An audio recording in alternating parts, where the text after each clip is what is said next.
ایک بزرگ نے شیطان سے کہا کہ میاں تم بڑے فساد کراتے ہو، کشت و خون کرا دیتے ہو، گھر کے گھر برباد کرا دیتے ہو۔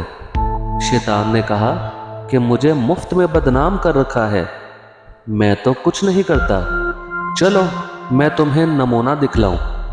حلوائی کی دکان پر پہنچے، شیطان نے ایک انگلی پر شیرہ دیوار پر لگایا اور اس شیرہ پر مکھیاں آن بیٹھیں۔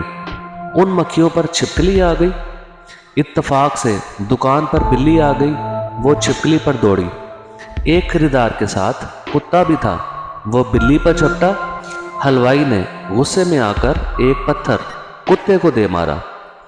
اس کتے کے مالک کو جوش آیا، اس نے حلوائی کے ایک تلوار ماری۔ بازار والوں نے جمع ہو کر اس کے مالک کو قتل کر دیا۔ فوج کو خبر ہو گئی، اس نے بازار والوں کا قتل عام شروع کر دیا۔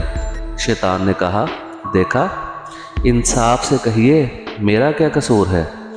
میں نے تو ایک انگلی بھر شیرہ دیوار پر لگایا تھا، اور شیرہ لگانا کوئی جرم نہیں، اور اصل میں تو ایک انگلی بھر شیرہ ہی تھا جس کا طول یہاں تک کھنچا۔